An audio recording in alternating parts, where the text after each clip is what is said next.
মাছ মাংস খেয়ে কি গীতা পাঠ করা যায়? কিংবা গীতা পাঠ যে করব, কি মন্ত্র বলেই বা গীতা পাঠ শুরু করব, এবং গীতা পাঠ যে সমাপন করব, কি বলেই বা সমাপন করব? আমাদের মনে কত প্রশ্ন জাগে। আসুন গীতা পাঠ নিয়ে যত প্রশ্ন, সেই প্রশ্নের উত্তর নিয়ে আজকের এই ভিডিওটি শুরু করি। হরে কৃষ্ণ সুধী ভক্তবৃন্দ, আপনাদের চরণে প্রণাম জানিয়ে আবার একটি গীতা সম্বন্ধিত নতুন ভিডিও শুরু করছি।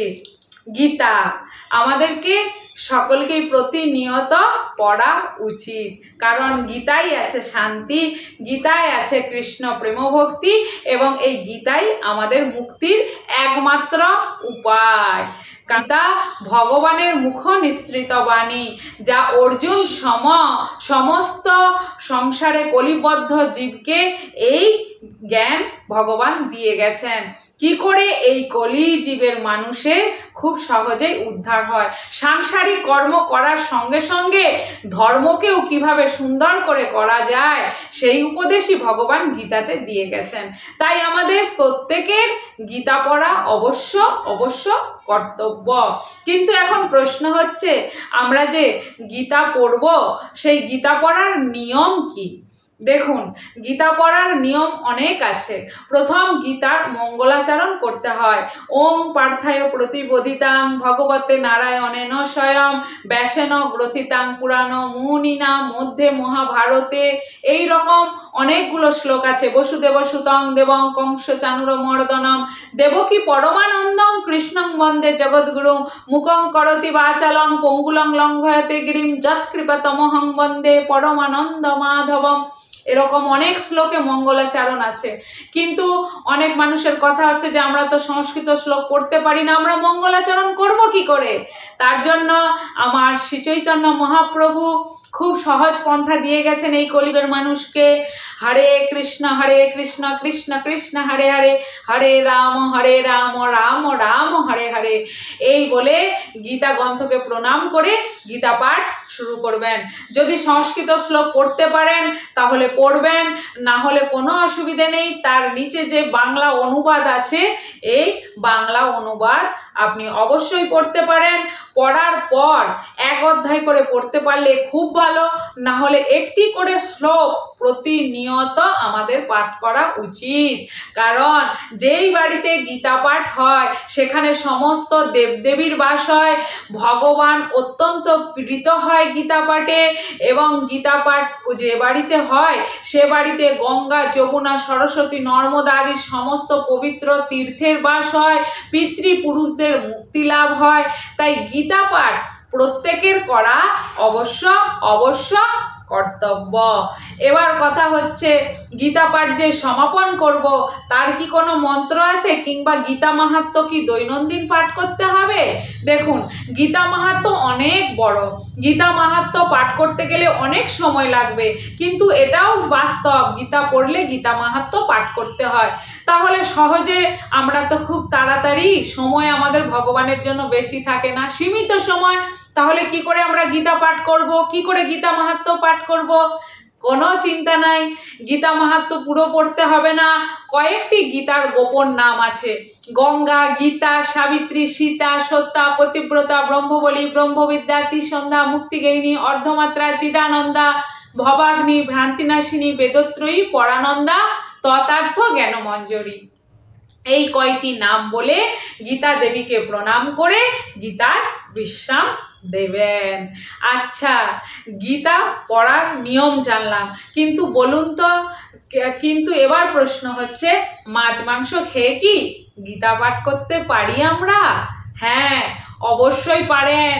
কারণ গীতাতেই ভগবান বলে দিয়েছেন পরিষ্কার করে মানুষের আহার কি ধরনের হওয়া উচিত। মাছ মাংস কি মানুষের আহার, না মানুষকে কেমন আহার গ্রহণ করতে হয়? গীতাতেই বলা আছে যে আপনি কর্ম করতে করতেই কি করে ধর্ম করতে পারবেন, এই মনুষ্য জীবনের প্রকৃত উদ্দেশ্য কি, কেন আমরা এই মনুষ্য দেহ পেয়েছি, কিভাবে ধ্যান করতে হয়, কিভাবে ভগবানকে প্রাপ্ত হতে হয়। কারণ আমরা কৃষ্ণ ভজন করার জন্যই এই সুন্দর মনুষ্য দেহটি পেয়েছি। 4 লক্ষ স্বাদের দুর্লভ মনুষ্য জন্ম। আর যে 84 লক্ষ জনি মানে 80 লক্ষ জনি আছে, তাদের সুন্দর এই সাধন দেহ নেই, যে সাধন দেহ দিয়ে তারা কৃষ্ণ ভজন করতে পারে। ভগবান কৃপা করে একমাত্র মনুষ্য দেহকেই দিয়েছে, যে মনুষ্য সাধন দেহ দিয়ে কৃষ্ণ ভজন করা যায়।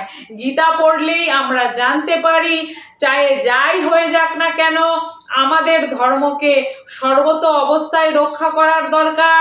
অর্জুনকে শিক্ষা দিয়েছে, অর্জুন তুমি ক্ষত্রিয়, যুদ্ধক্ষেত্রে যতই সামনে তোমার আপনজন থাক না কেন, রণাঙ্গন ছেড়ে পালিয়ে যাবেন না।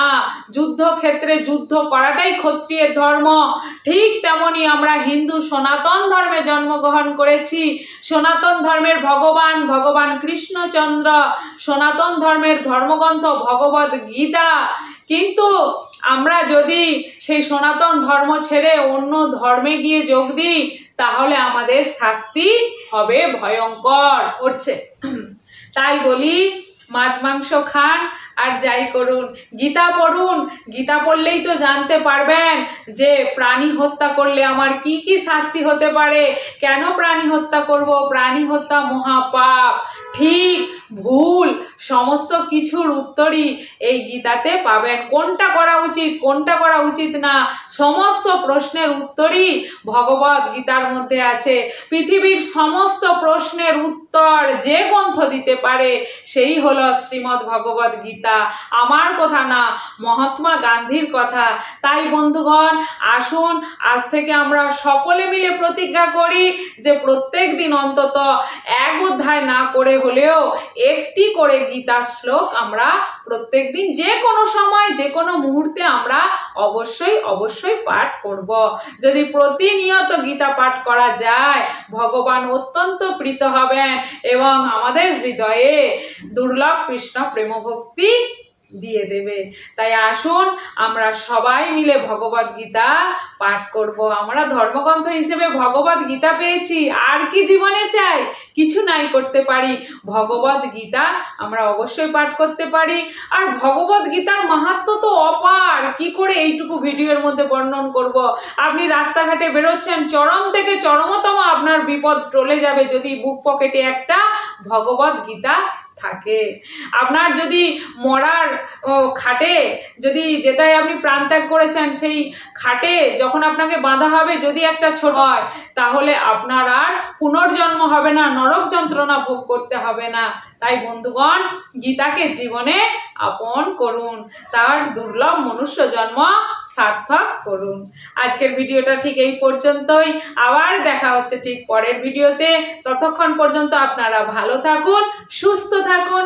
হরে কৃষ্ণ।